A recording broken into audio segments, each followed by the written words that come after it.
Bismillahirrahmanirrahim. Assalamualaikum warahmatullahi wabarakatuh. Terima kasih atas waktu dan kesediaannya. Insyaallah kita akan lakukan micro teaching sekitar 10 menit ke depan mengenai pengenalan karakter. Ada kata pepatah, tak kenal maka tak sayang, maka izinkan saya untuk mengenalkan kurikulum vitae atau data pribadi saya. Nama Syariadi Miftahul Munir, lubis ini marga atau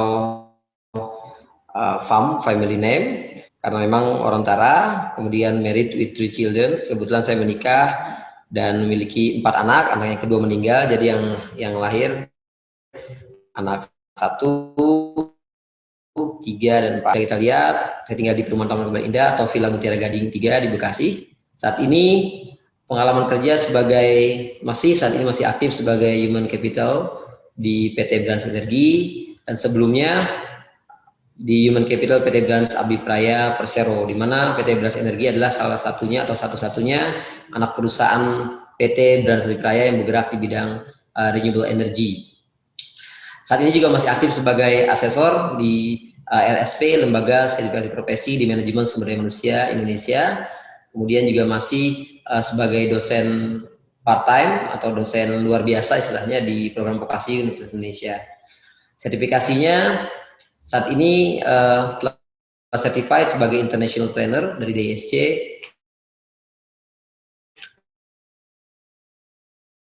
versi 3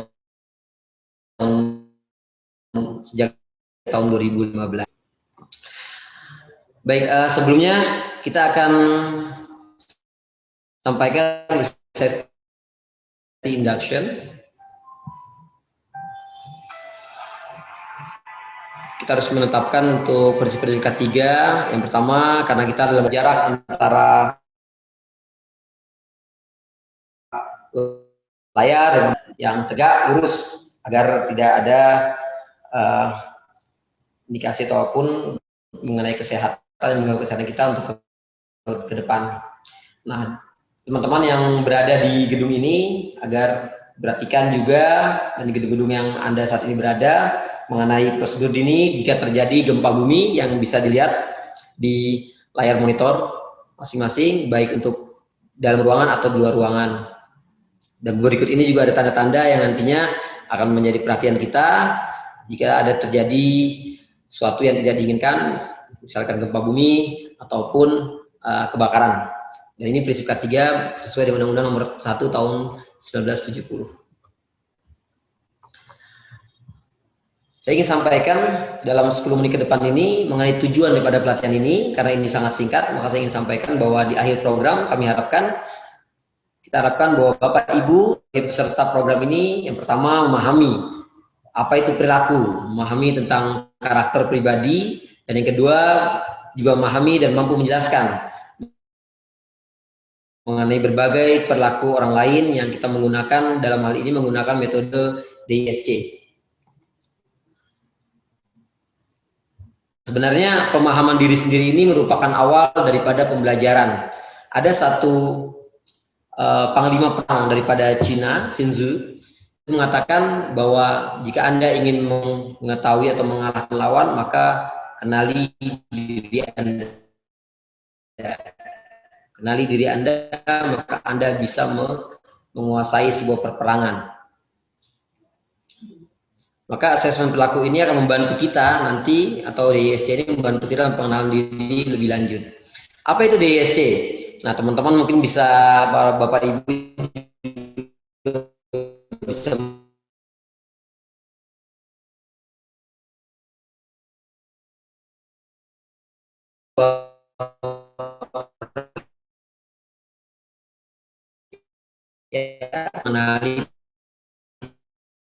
mengenai DISC.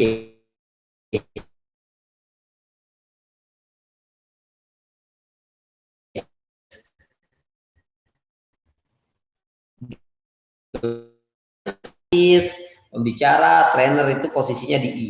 ya orang interaktif, antusias, ekspresif. Kemudian kalau kita belah, ya lingkaran ini dibelah menjadi dua kuadran, atas dan bawah, maka yang atas ini D dan I ini adalah orang-orang yang memiliki perilaku atau karakter yang aktif. Kemudian di bawahnya C dan S ini memiliki karakter pemikir, thoughtful. Nah, kemudian S, apa itu S? S itu singkatan daripada steadiness, atau biasanya kami menyebutnya stabil. Apa itu stabil? Di sini perilaku karakter orang yang akomodatif. Dia selalu membantu orang, sangat harmonis dan stabil. Karakter S ini karakter yang sangat stabil. Jadi kalau misalkan kita bicara mengenai ADIS dalam lingkaran ini, maka kalau kita belah menjadi dua, maka sisi sebelah kanan I dan S ini orang-orang yang sifatnya menerima, dari interaktif, antusias, ekspresif. Kemudian S-nya juga seperti itu. Sebelah kirinya D dan C ini orang-orang yang question. Jadi selalu mempertanyakan. Baik, yang terakhir setelah S ada istilah C. C ini singkatan daripada conscientiousness. Apa conscientiousness? Atau kita menyebutnya dengan mudahnya itu adalah istilahnya cermat. Ya.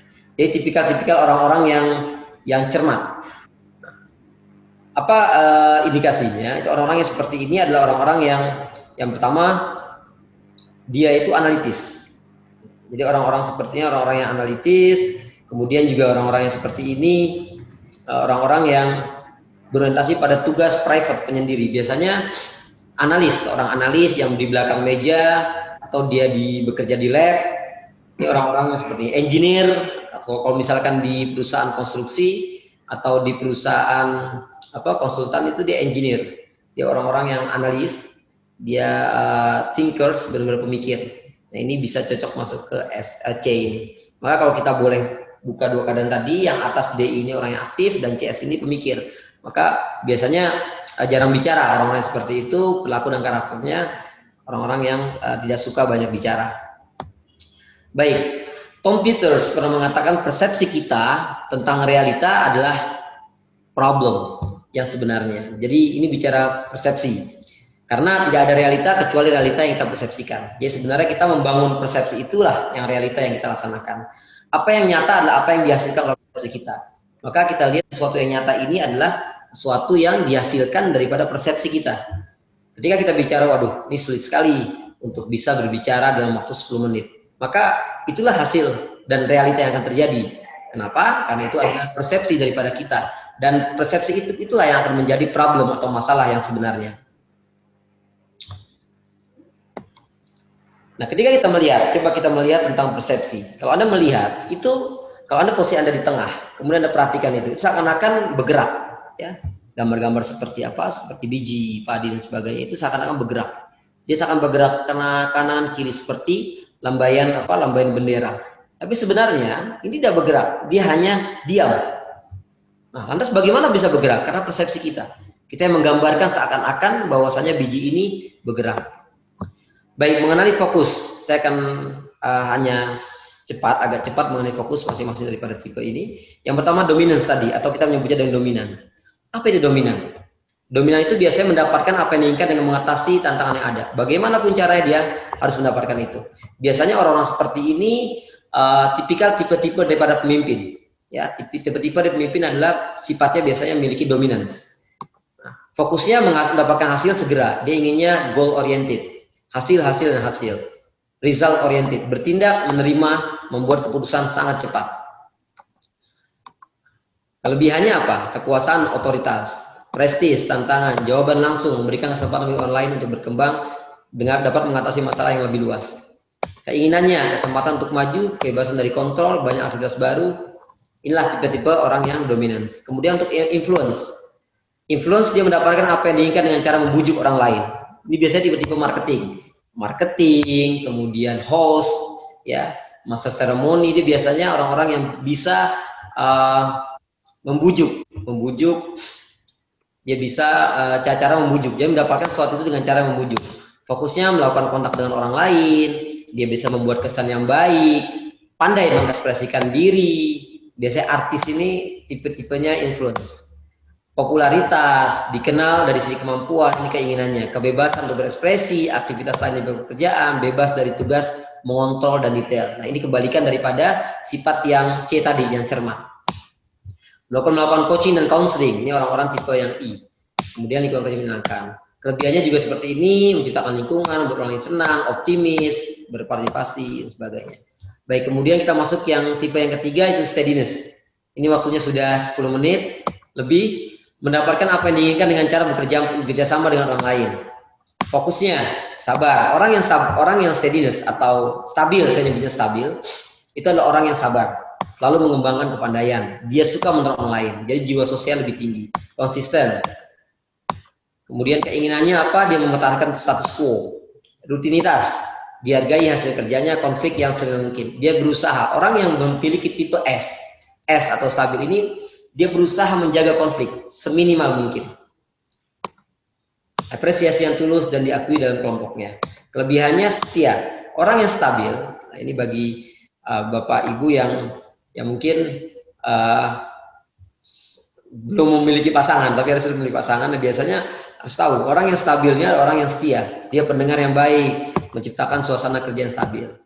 Kemudian conscientiousness, cermat. Nah, orang cermat ini kebalikan daripada tadi. Ya, daripada I yang intim atau influence. Biasanya mendapatkan apa yang diberikan dan pekerjaan kualitasnya, fokusnya detail. Orang yang C adalah orang detail, dia diplomatis, akurat, berbicara tentang data, tepat, taat pada aturan standar. Ini orang yang C. Kemudian keinginannya apa? Mengontrol semua hal yang berhubungan performa. Ekspektasinya jelas, targetnya detail dan sebagainya. Penghargaan, lingkungan yang terkontrol, resmi, penghargaan dan sebagainya. Kelebihannya apa? Berpikir analitis. Orang yang C tipe-tipe orang atau yang memiliki karakter yang analitis. Pendekatannya tidak langsung, menggunakan caranya sistematis. Jadi kalau kita bisa gambarkan dalam sebuah suasana, misalkan di dalam lift itu misalkan itu tipe yang C itu dia biasanya posisinya di belakang itu. Yang di belakang dia melihat ini aman tidak posisinya dengan kapasitas dan sebagainya. Kemudian kalau yang I biasanya ayo masuk, ayo silakan masuk, masih kosong dan sebagainya. Tipe yang I dia ingin bergaul, gampang bergaul dan sebagainya. Dan tipe yang S biasanya tenang, diam, dia tidak mau ada konflik dan sebagainya. Kalau yang D dominan dia biasanya dia mengontrol. Tolong, nah, biasanya dia bapak mau kemana? Dipencet tombol. Jadi orang dominan itu ketika masuk lift dia bilang bapak mau kemana? Lantai 1, lantai 3. Padahal sebenarnya dia bukan operator lift. Padahal sebenarnya dia pejabat lift, tapi karena memang sifatnya dominan, dia bilang dia yang melakukan atau mengontrol daripada lift itu sendiri. Mungkin itu dari saya. Saya mohon maaf sebelumnya karena waktunya sudah melebihi daripada 10 menit dan mungkin ini pertama kali saya baru